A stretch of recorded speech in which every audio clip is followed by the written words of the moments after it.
Lasso of Truth time. Warner Brothers showed off 4 scenes from Wonder Woman. We're going to talk about them right now. I'm Joe Starr, and this is ScreenJunkies News.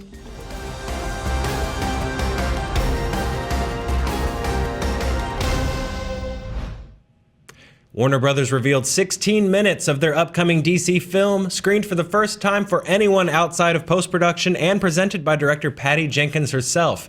Now, in the 4 scenes shown, we see plenty of Diana and Steve, meet 2 of the villains, and watch Diana struggle with the modern world of 1917 while fully embracing the hero within her to finally become Wonder Woman.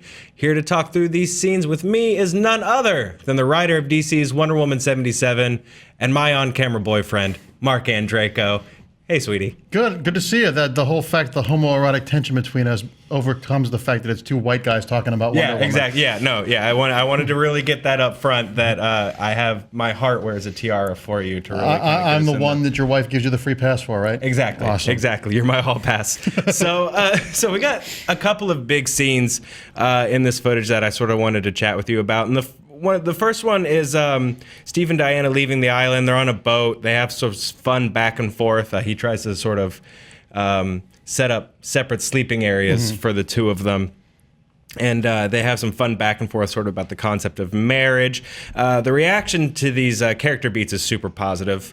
What do you want out of like a Diana-Steve relationship in this movie? Does it seem like they're sort of on the right track? I think it's really interesting because I think the risk of Wonder Woman, and I think that people have failed with a couple of times, and it's easy, is that Diana, because she doesn't know the modern world, is naive. She's not naive at all. And I think the way this scene was described with her talking about the pleasures of the flesh and having read all 12 volumes of Cleo's Treatise on Bodies of Pleasure. Right, and who hasn't? Yeah, of course. And when she says things like males are necessary for procreation but not pleasure, it makes her smart, and it makes her knowledgeable in her world, but open to getting information in the other world. Yeah, she's almost a fish out of water, even more than Steve Rogers is. Yeah, anyway. Absolutely. And the whole dynamic with her and Trevor in this, I like that he's the damsel in distress. I like the role reversals there. And I think Chris Pine is really, in the past year or 2, really grown as an actor.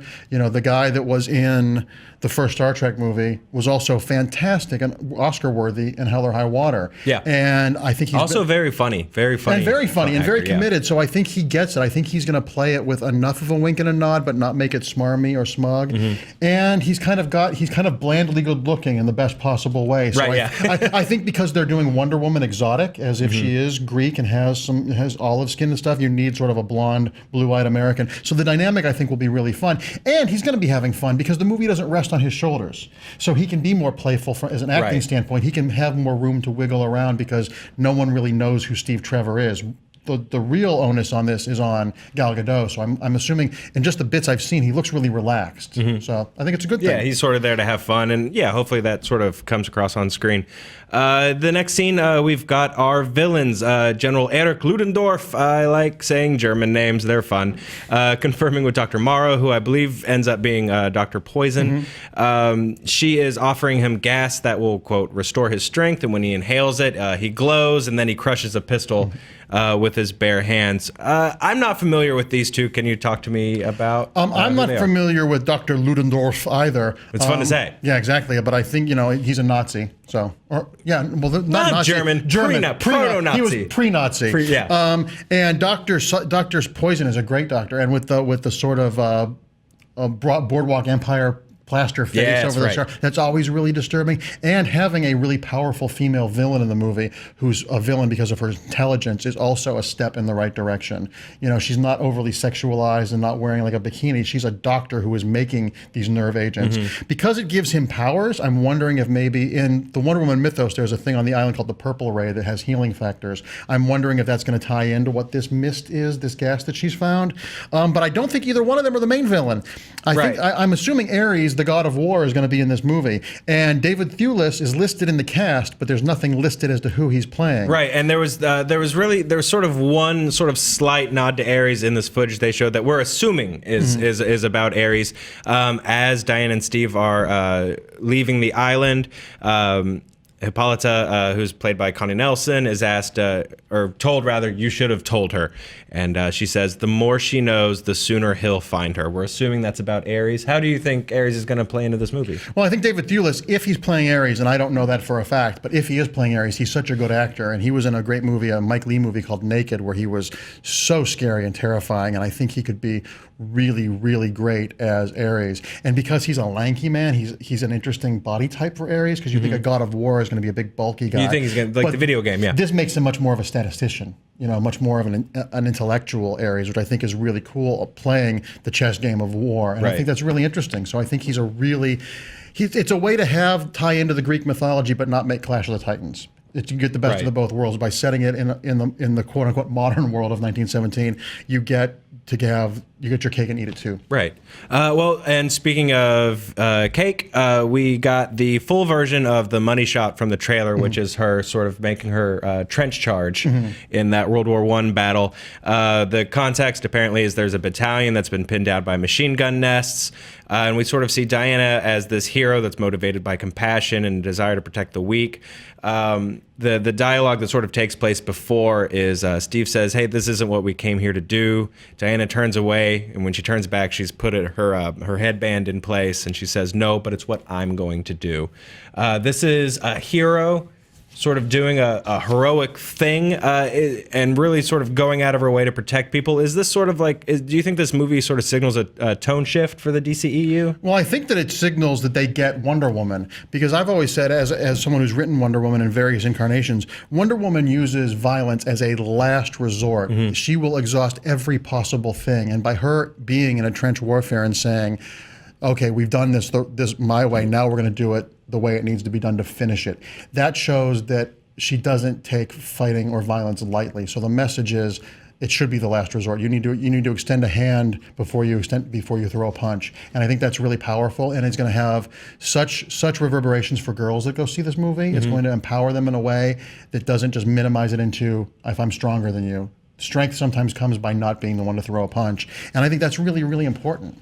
Well, so overall reaction to this, really positive, but I think it's worth putting a caveat in that, these things are sort of curated to make us all really excited about the films. They sort of cherry pick their scenes. The director comes and shows them, and everybody walks out sort of being amazed by the experience itself. So caveat on that, but I'm really hopeful for this movie.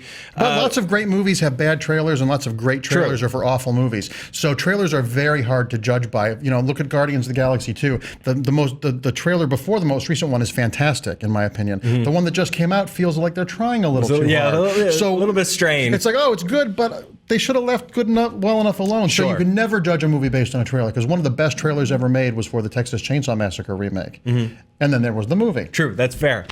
So I guess based on everything that you've seen and your experience with the character, what is the sort of one thing about Wonder Woman that this movie has to nail for Mark Andreyko? Well, I think they did it. We talked about it in that scene where it's not what we're here to do, but it's what I have to do. I think that if they carry that through the movie, it encapsulates everything you need to know about Wonder Woman. That she wants to do the right thing and wants everyone to be their best self. But if you're not, she will do what needs to be done. And I think that encapsulates what makes her different. Superman's an orphan, Batman's an orphan. Wonder Woman is choosing to be heroic. That sets her aside from most heroes, even more so than her being the first female superhero. And choosing to be a hero who doesn't have a trauma that made them a hero is very heroic. She's choosing to do this. So I think it's really, really potentially going to be just something we've never seen before, I hope. Well, thank you, Mark. And before we go, let's take the time and the platform and tell us a little bit about Love is Love. Love is Love was the graphic novel anthology that I curated. It's 144 pages with over 300 contributors doing 1- and 2-page stories about love. And it was a reaction to the Orlando Pulse nightclub shootings. We're on our 5th printing.